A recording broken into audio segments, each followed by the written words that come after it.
वंदे मातरम दोस्तों।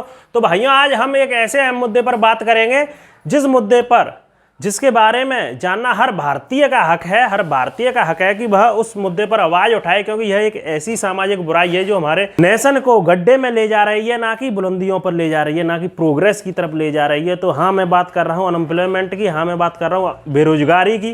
क्योंकि आजकल एक बहुत तगड़ा ट्रेंड चल रहा है यूट्यूब पर। कम से कम 10 मिलियन से ज़्यादा लोगों ने ट्वीट किया है मोदी रोजगार दो, मोदी जॉब दो।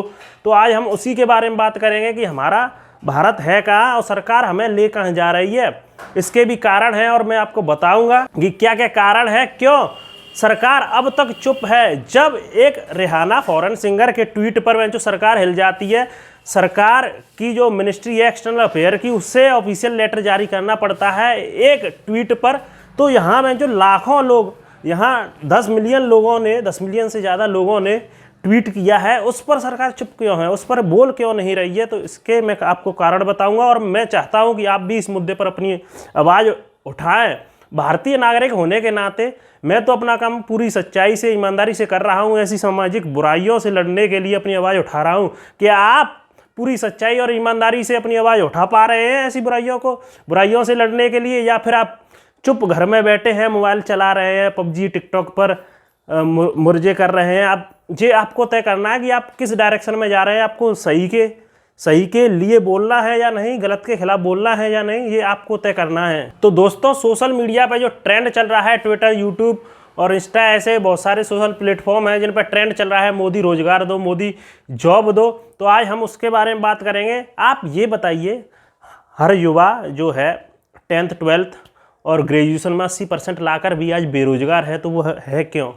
क्या कारण है इसका कि लोग इतने पढ़े लिखे होकर भी बेरोजगार हैं? ये शिक्षित समाज का, ये जो शिक्षित लोग हैं, जो एजुकेटेड लोग हैं, मैं तो ज़्यादा पढ़ा लिखा हूँ नहीं, पर जिन लोगों ने यह मुद्दा उठाया है वे बहुत एजुकेटेड हैं, वो टीचर हैं, लोगों को पढ़ाते हैं, लाखों लोगों को पढ़ा चुके हैं, लाखों लोगों की जॉब लगवा चुके हैं। तो ऐसे लोगों ने यह मुद्दा उठाया है, तो उन्होंने यह मुद्दा यही समझ और सोच कर उठाया है कि ये उनका फ़र्ज़ है। जब सरकार आपकी नहीं सुन रही है, जब सरकार आपके लिए काम नहीं कर रही है, तो जो शिक्षित समाज का फ़र्ज़ है, ड्यूटी बन जाती है कि आप सरकार को सुनाएं अपनी आवाज़ उठाकर कि हाँ, ये वे मुद्दे हैं जो देश को प्रोग्रेस की तरफ ले जाएंगे। सरकार को इन मुद्दों पर सुनना चाहिए, इन मुद्दों पर बोलना चाहिए, इन मुद्दों पर काम करना चाहिए। सरकार आपसे कभी असली मुद्दों पर बात नहीं करेगी, कभी आपकी सुनेगी नहीं। तो हम चाहते हैं, और जो ये ट्रेंड चल रहा है, जो लोग यह ट्रेंड चला रहे हैं, वे सब यह चाहते हैं कि आप अपनी आवाज़ इस मुद्दे पर उठाएं।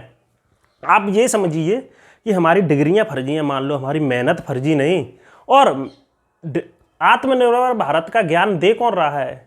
सुन तो लो, जिन लोगों पर कंपनियां, रेलवे और पीएसयू चल नहीं रहे, उन्हें बेचकर वे दूसरों पर निर्भर हो रहे हैं, वे लोग आत्मनिर्भर भारत का ज्ञान दे रहे हैं।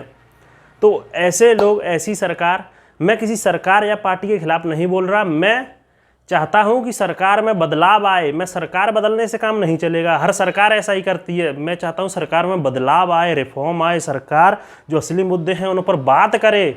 जब 10 मिलियन से ज़्यादा रिट्वीट हो गए ट्विटर पर, तब बेंचो सरकार चुप है। क्या मोदी जी का स्टेडियम में जाकर वो फीता काटना ज़रूरी था कि जब 10 मिलियन से ज़्यादा लोगों ने ट्वीट किया उस पर बोलना?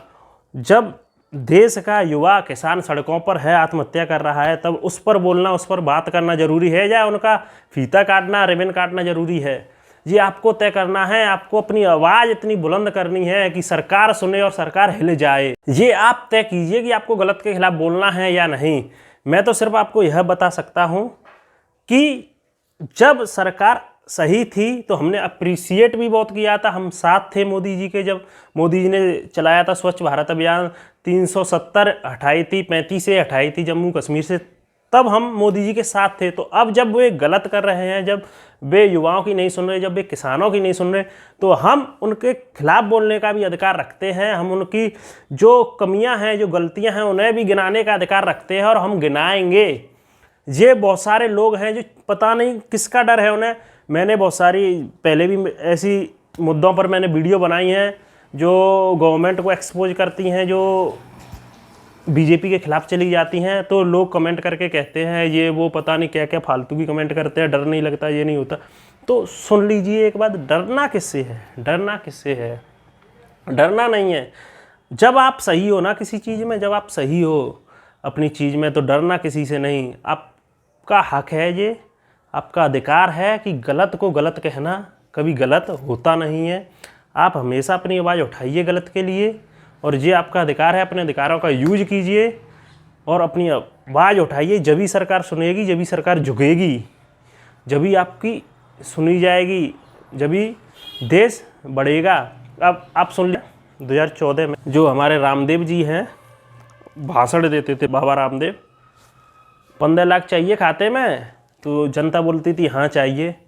बोलते थे रामदेव जी दे दो वोट। गैस सस्ती चाहिए, घरेलू सिलेंडर सस्ता चाहिए, हाँ चाहिए। जनता बोली चाहिए, बाबा बोले दे दो वोट। तो ब्लैक मनी वापस चाहिए इंडिया में, जनता बोली हाँ चाहिए, बाबा बोले दे दो वोट। पेट्रोल सस्ती चाहिए, जनता बोली हाँ चाहिए, तो दे दो वोट। और उसी के बाद क्या हुआ, जब अब रामदेव जी भाषण देते तो कहते हैं कि पेट्रोल महंगा हो रहा है, तो ये आपका पैसा नेशनल बिल्डिंग में लग रहा है।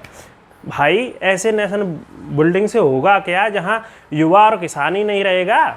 भारत की आर्थिक व्यवस्था, जो अर्थव्यवस्था है, 70% किसानों से आती है, और सबसे ज़्यादा जो युवा है, युवा जनरेशन है, वो भारत में ही है, वर्ल्ड में। तो जब युवा गड्ढे में चला जाएगा, किसान गड्ढे में चला जाएगा, तो ऐसी बिल्डिंग से होगा क्या? आप घर बना लीजिए, अपने बच्चों को भूखा रखकर आप घर बना लोगे, तो उस घर से होगा क्या? जब वहाँ कोई रहने वाला ही नहीं होगा तो उससे होगा क्या? बना लीजिए, आप अपने लिए एक आइलैंड खरीद लीजिए, अमित शाह चले जाएंगे, 2-4 और चले जाएंगे आपके साथ, बाबा रामदेव जैसे लोग, वहाँ रह लीजिए। असली मुद्दों पर बोलने की ताकत तो है नहीं आप में।